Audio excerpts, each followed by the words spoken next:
El juicio comienza con la casa de Dios. Estimados amigos, hoy vamos a estudiar las palabras del apóstol Pedro en su primera carta, capítulo 5, versículo 17 hasta el 18. Es el tiempo señalado para que el juicio comience con la casa de Dios. Ahora bien, si comienza primero con nosotros, ¿cuál será el fin de los que no son obedientes a las buenas nuevas de Dios? Y si el justo con dificultad se salva, ¿dónde aparecerán el impío y el pecador?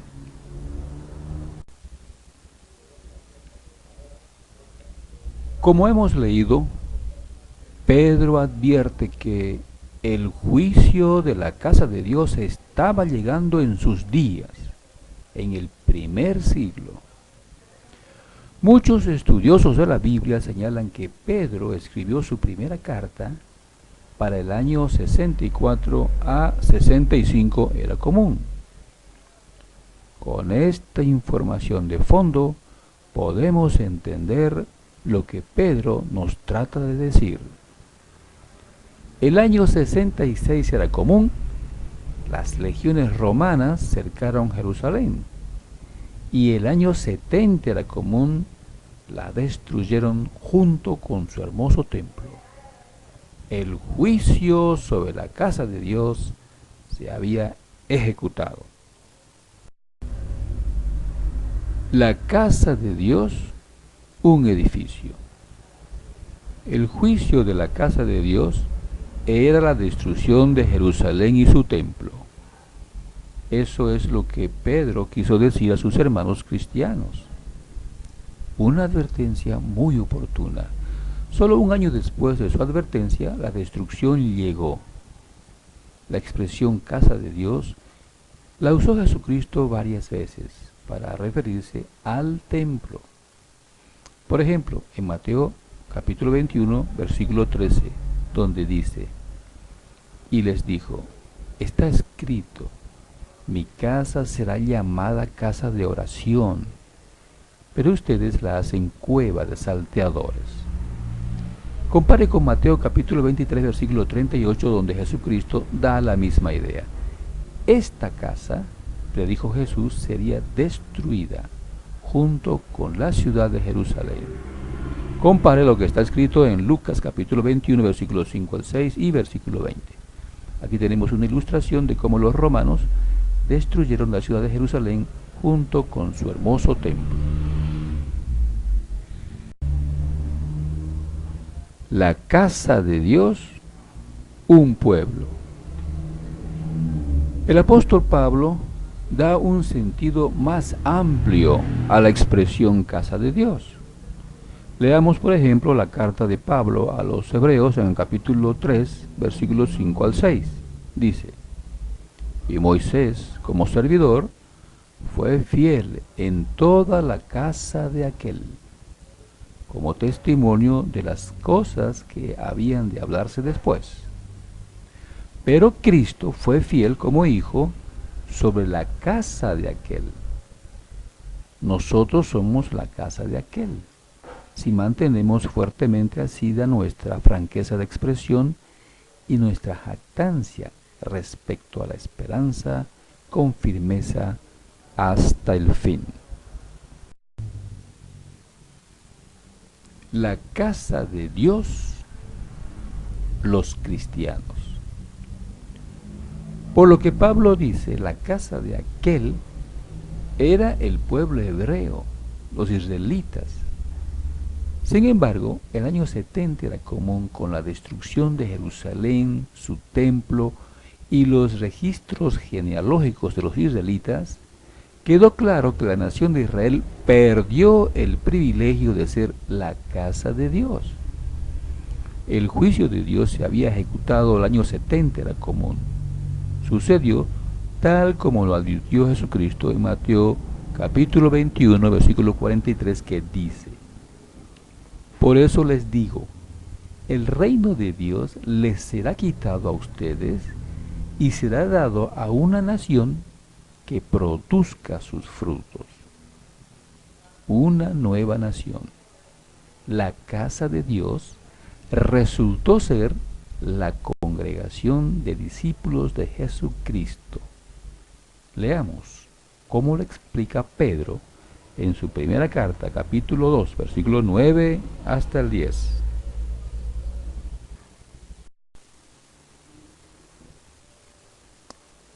Ustedes son una raza escogida, un sacerdocio real, una nación santa, un pueblo para posesión especial, para que declaren en público las excelencias de aquel que los llamó de la oscuridad a su luz maravillosa.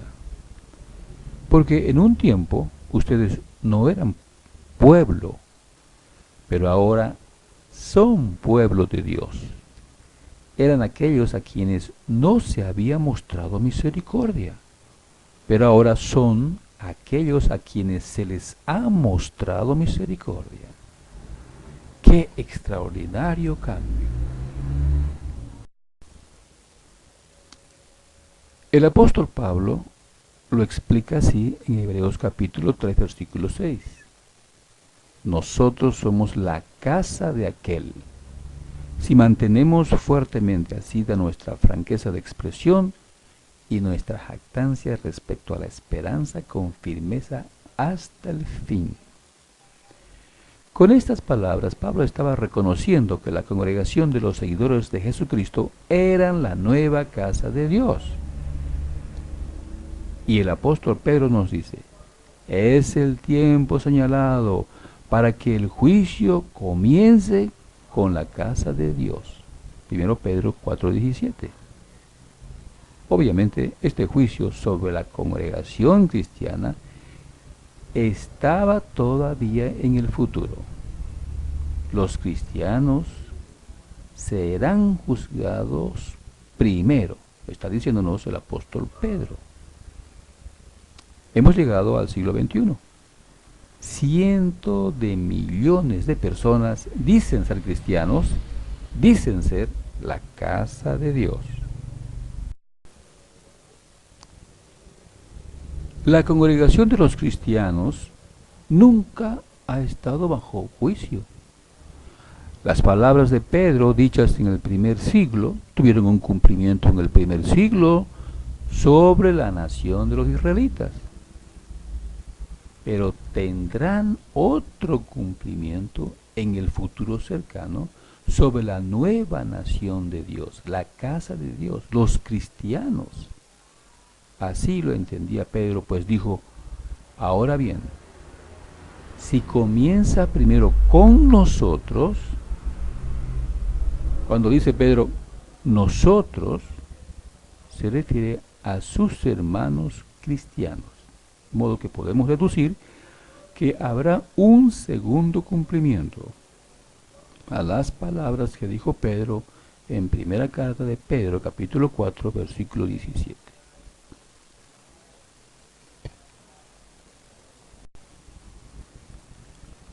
Los cristianos hoy se hallan divididos en miles de sectas en conflictos,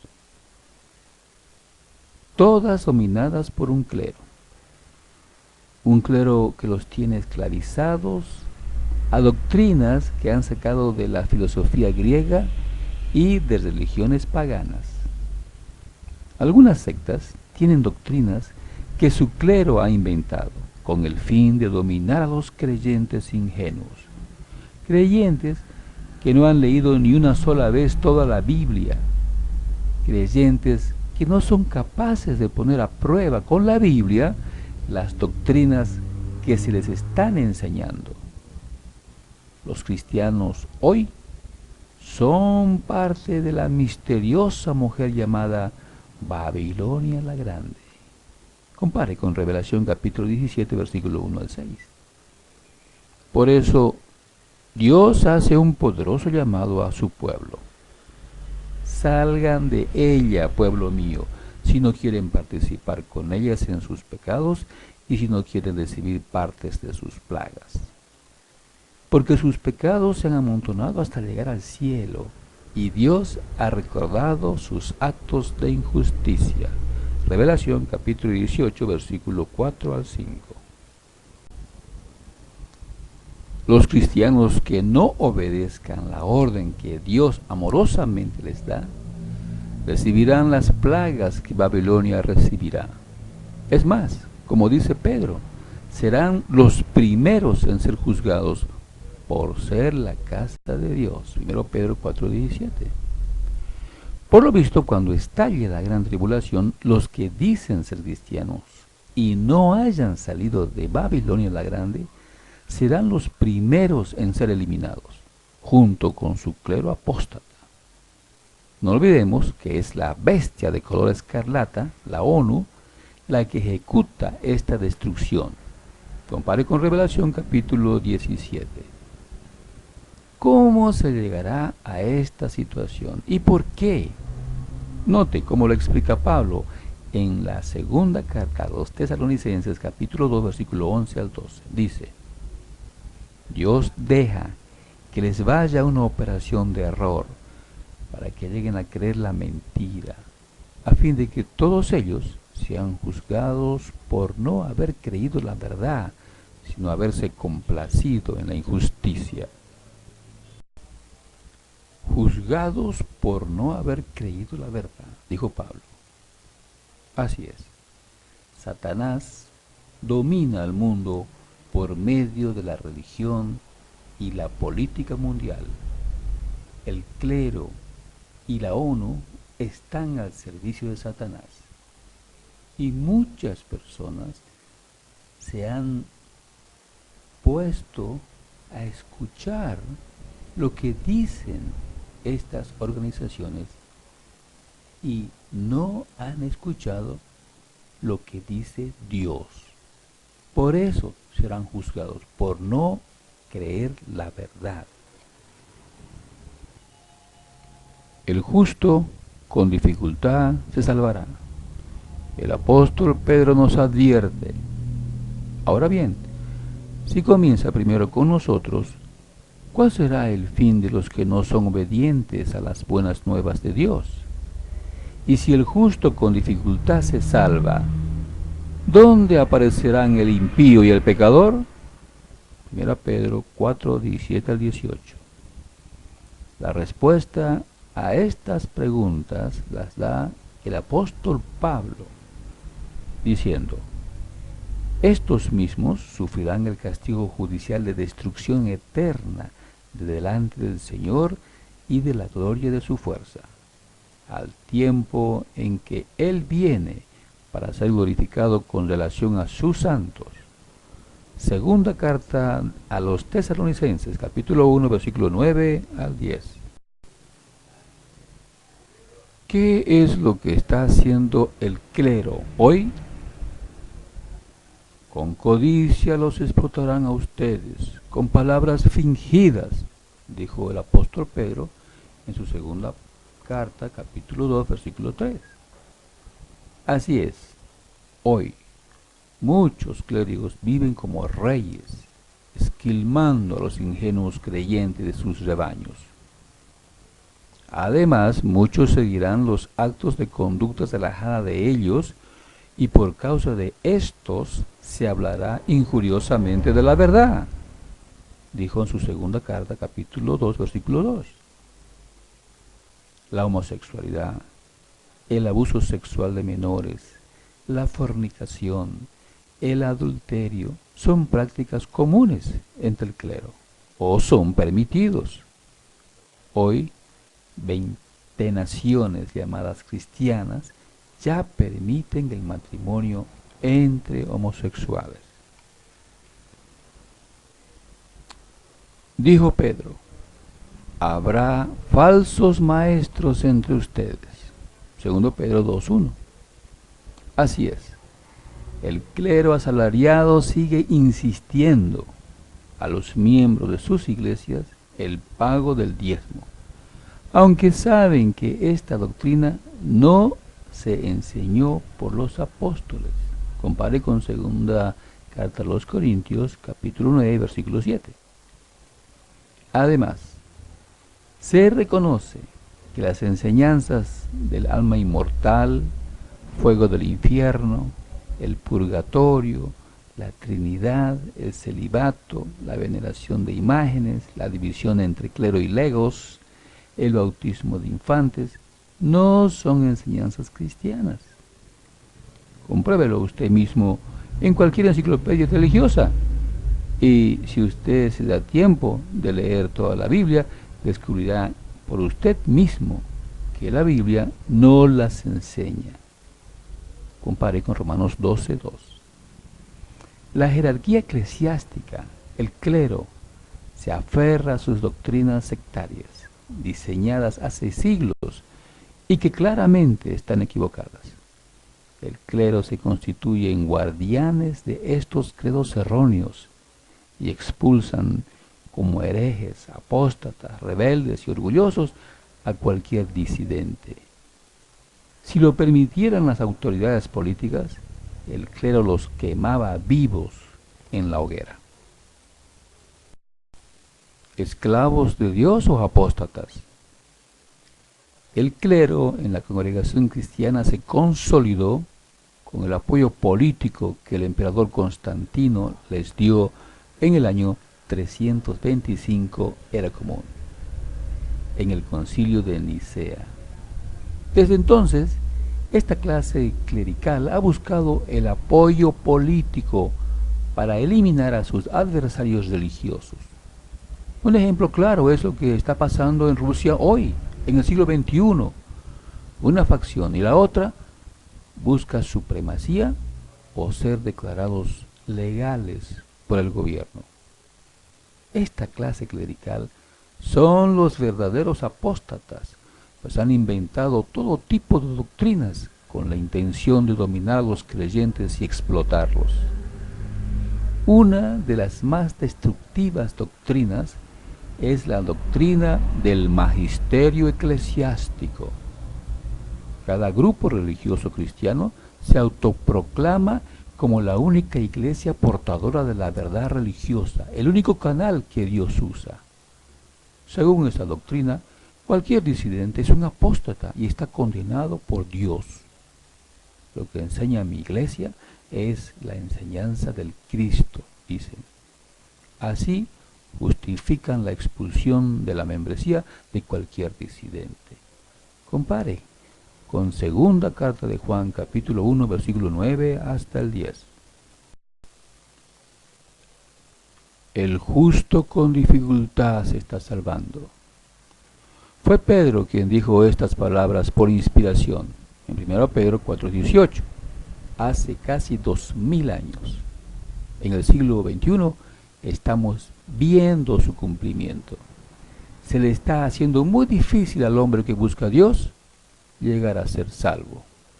La clase clerical apóstata le hace muy difícil la vida a los que sinceramente buscan agradar a Dios. La dominación del hombre del desafuero, el clero apóstata, seguirá funcionando hasta que el Señor Jesucristo los destruya cuando venga. Note cómo lo explica Pablo en segunda carta a los Tesalonicenses, capítulo 2, versículo 8. Entonces, realmente será revelado el desaforado, a quien el Señor Jesús eliminará por el espíritu de su boca y reducirá a nada por la manifestación de su presencia. Así es.